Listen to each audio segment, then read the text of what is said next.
Muy buenas noches, bienvenidos a Tecnopol. Hoy, utilizando la tecnología, vamos a utilizar pues la plataforma de Skype para comunicarnos con ustedes.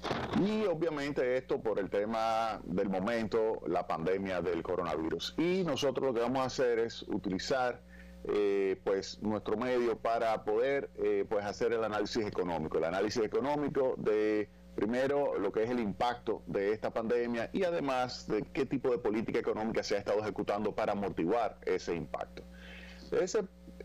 Partiendo de esto, voy a utilizar el más reciente informe que a nivel internacional se ha dado a conocer, que es el informe de la Comisión Económica para América Latina, que se dio a conocer el día de ayer, que es sobre coyuntura, escenarios y proyecciones hacia el 2030 de la presente crisis, y está elaborado por Alicia Bárcena, quien es la secretaria ejecutiva de la CEPAL. La idea es que dice que la pandemia llega a un momento en que en términos económicos, en realidad la economía mundial se encontraba en un proceso de desaceleración. Si uno toma, por ejemplo, el promedio de la tasa de crecimiento del Producto Interno Bruto mundial del periodo 97 al 2006, este fue de 3.4%. Sin embargo, del 2011 al año 2020, esa variación del Producto Interno Bruto fue solamente de 2.7%, lo cual le dice a usted que efectivamente ha habido una desaceleración y llega entonces esta crisis provocada por la pandemia del coronavirus en un momento de desaceleración, no solamente de la economía en términos generales, sino también del comercio. Con relación a la tasa de crecimiento del volumen de comercio a nivel mundial, se establece lo siguiente, que del 97 al 2006 el promedio fue de 6.4%, el promedio de crecimiento anual, mientras que del 2011 al 2009 esto bajó a 2.6%, y esto obviamente refleja lo que es una pérdida de ese proceso de crecimiento vinculado con la economía internacional. Obviamente que ahora con lo que es el choque que significa la pandemia del coronavirus, pues hay que analizarlo esto de una forma muchísimo más rigurosa y muchísimo más amplia. ¿Por qué? Porque estamos hablando, tal como habíamos señalado en otros programas de Tecnopol, de que el COVID está generando un choque de oferta y un choque de demanda simultáneamente. Antes, cuando uno tenía un choque, uno pensaba que era, por ejemplo, un choque de oferta, cuando venía un huracán que destruía activos reales, que destruía plantaciones, que destruía fábricas, que destruía los puertos, aeropuertos, etcétera. Eso es un choque de oferta. Un choque de demanda es cuando hay una crisis financiera, quiebran los bancos, hay una pérdida de riqueza, porque los valores de los instrumentos financieros se desploman y cae la actividad económica porque disminuye la demanda. Eso es por el lado de demanda, como sucedió en el periodo 2008-2009 a nivel internacional. Ahora el COVID está produciendo un choque de oferta y un choque de demanda simultáneamente. El choque de oferta porque las personas se tienen que quedar en su casa. Entonces, en una función de producción, que es lo que se utiliza para usted crear valor agregado, usted combina las maquinarias, los equipos, la tecnología con la mano de obra. Pero si la mano de obra usted la tiene que guardar en su casa, porque sencillamente si sale a trabajar genera un proceso de contagio que hace que entonces sea todavía más prolongado el periodo de recuperación de lo que sería el proceso normal que debe seguir esta recuperación de lo que es la pandemia del coronavirus. Pues si esto se saca esa mano de obra del proceso de producción, pues cae inmediatamente el valor agregado por el lado de la oferta. Pero cuando cae entonces la capacidad de la persona de generar ingresos, disminuye su consumo, y también cuando disminuye la capacidad de poder salir y adquirir bienes y servicios porque los negocios están cerrados, disminuye también la demanda. Entonces son dos elementos que se combinan, de oferta y de demanda, que genera una caída de la actividad económica, de tal forma que se puede decir que esto va a generar una disminución del nivel de bienestar, una situación de caída del empleo, una situación de aumento de la pobreza, pero si se maneja bien, puede ser transitoria. Y ese es el mensaje que tenemos. Y para eso necesitamos todos que colaborar. ¿Colaborar en qué sentido? Colaborar en el sentido de que necesitamos obligatoriamente quedarnos en nuestras casas. Ese es el primer mensaje, quedarnos en nuestras casas, tal como han hecho todos los gobiernos a nivel mundial. Le mandan un mensaje a las personas, quédense en su casa. ¿Para qué?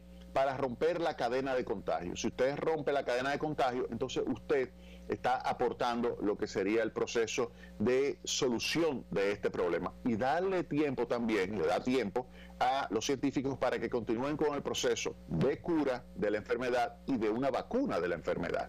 Se han hecho muchos estudios y se está en proceso de muchas pruebas de medicamentos, algunos conocidos, otros nuevos, algunos que son antivirales, otros que trabajan para otro tipo de enfermedad, como es el caso de la malaria, que es el caso de la hidroxicloroquina, que se ha estado utilizando y que está teniendo un buen resultado, y que hay varios estudios en Francia, la FDA en los Estados Unidos ya lo dio a conocer, y que ya se anunció por parte del gobierno que está llegando al país, o que ya llegó una partida de 1 millón de tabletas. Y esto, si usted asume que estamos hablando de que un tratamiento es de 10 días, que se le da 3 tabletas por día, son 30 tabletas por día, 1 millón de tabletas, estamos hablando de una cantidad considerable de personas que pueden beneficiarse de ese 1 millón de tabletas que está aportando el gobierno a la población de ese producto, que es el producto que más se está utilizando para enfrentar el coronavirus, la enfermedad del COVID-19.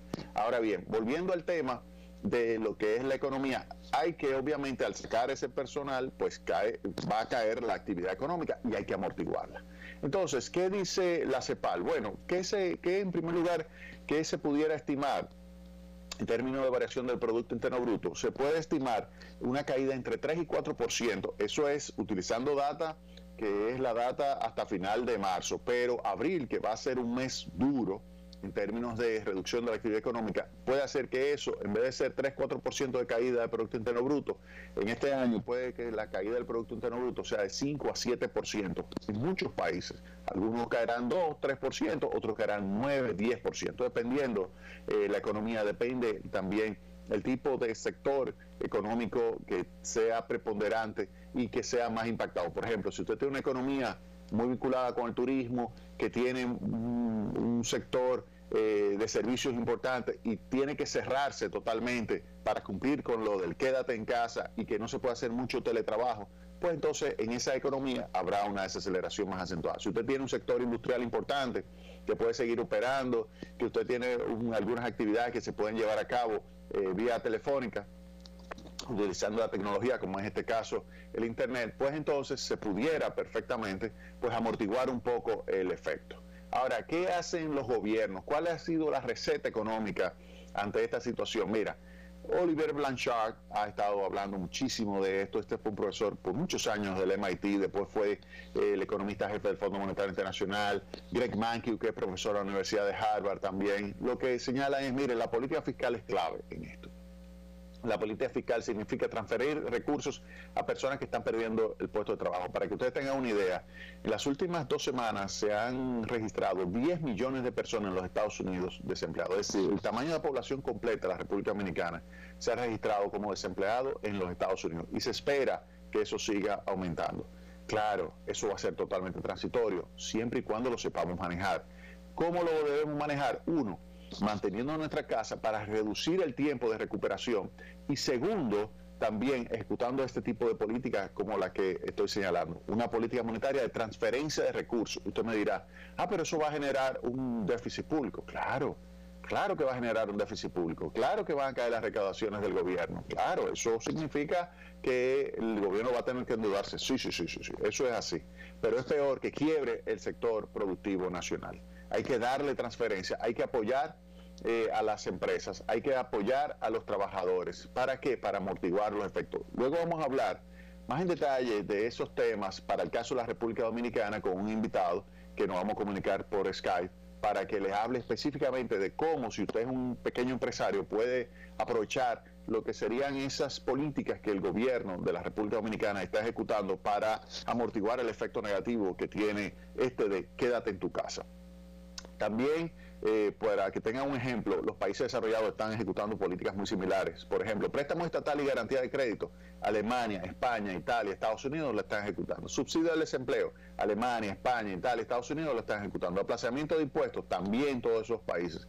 Aplazamiento de la seguridad social, de los pagos de la seguridad social, también varios de esos países lo están ejecutando. Aplazamiento del pago de la deuda, varios de esos países lo están ejecutando. Es decir, que varios de esos países están ejecutando y no son centavos. Miren, para el caso de Estados Unidos, la política fiscal representa en términos del Producto Interno Bruto, un monto de 7.3% del Producto Interno Bruto. 7.3% de Estados Unidos está colocando. Reino Unido, 2.2%, Alemania, 3.6%, es decir, que es un gran sacrificio que están llevando a cabo, pero es lo que se necesita. Ese es el tipo de política que se necesita para amortiguar los efectos negativos de la pandemia. ¿Qué se puede decir de América Latina?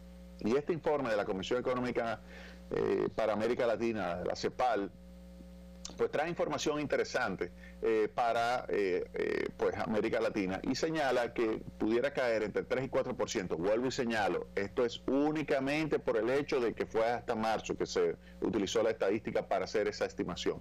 Cuando incluya la de abril, yo le puedo asegurar a ustedes que pudiera ese decrecimiento de la economía estar entre un 4 y un 7%, con algunos países que puede ser todavía mayor la caída. Es decir, que América Latina va a tener un impacto muy negativo. Y hay efectos directos e indirectos, como ya les señalé. Efectos directos por el lado de la oferta, efectos indirectos por el lado de la demanda. Hay muchísimo impacto vinculado con la suspensión de actividades, el mayor desempleo, la recesión con el comercio internacional, efectos directos en términos de pérdida de vidas humanas, que eso es lo peor que puede suceder cuando se pierde una persona. Lo que significa es que en términos de valor presente se está perdiendo una capacidad extraordinaria de generación de riqueza, de generación de aporte a lo que es el bienestar de su familia. Y eso es grave. Eso aparte de lo que es ese dolor que implica la pérdida de un familiar. Óigame, eso es algo que no tiene precio, eso es incalculable. Pero dejando eso de lado y volviendo al tema económico, es enorme lo que sería la pérdida en términos económicos de vidas humanas. Por eso es importantísimo, pues, quedarte en su casa. ¿Por qué? Porque estaría disminuyendo lo que sería la tasa de contagio, y al disminuir la tasa de contagio, pues se le da más oportunidad al sector salud de poder enfrentar esta pandemia. Y en ese sentido, este informe de la CEPAL es interesante porque habla de que la infraestructura de salud es insuficiente para enfrentar los problemas generados por la pandemia. Y aquí yo me pregunto, bueno, pero eso es lo mismo que cuando se tiene, por ejemplo, el tema de los bancos. Los bancos, si usted sale todo el mundo a buscar dinero a un banco, pues ese banco no lo aguanta, no tiene todo el efectivo que implica los registros de depósitos que tiene. Ningún banco tiene todo el efectivo. Asimismo, si sale todo el mundo en búsqueda de necesidad de un respirador, no hay ningún sistema de salud a nivel mundial que tenga todo lo que se requeriría. No, ninguno. Esto es lo que se llama ahora mismo en estadística un black swan, es un cisne negro, es algún evento con muy poca probabilidad, pero que tiene un impacto muy grande. En este caso, en el sector salud, una pandemia, una baja probabilidad, pero está teniendo un impacto enorme en términos de la demanda de camas, de la demanda de cuidados intensivos, de la demanda de respiradores, de la demanda de unos medicamentos que no existen. Entonces, uno pudiera pensar, pero eso significa que entonces, dado que la oferta es inelástica, es decir, que no cambia la oferta de servicios de salud ante esta demanda tan brusca, pues entonces lo que tendríamos que hacer es tener un exceso de esas instalaciones hospitalarias. Y le voy a decir que no, que eso no funciona así. No funciona así, porque los costos serían enormes, se deteriorarían los servicios, se deteriorarían esos equipos sin utilizarse. Lo que hay que tener es flexibilidad para rápidamente poner en marcha, como ha hecho muchos países, pues poner en marcha lo que son las medidas para poder entonces enfrentar esto, aumentando lo que son las ofertas de estos servicios. Y en ese sentido, lo que hay que ejecutar son medidas como la que pusieron en marcha, por ejemplo, los chinos, que en pocos días pusieron rápidamente en manos a la obra y construyeron un hospital transitorio, pero construyeron ese hospital. Pero los norteamericanos por igual buscaron un barco, sacaron de sus hospitales las personas que estaban sanas, que no estaban contagiadas por el coronavirus, y lo colocaron en ese hospital que es un barco.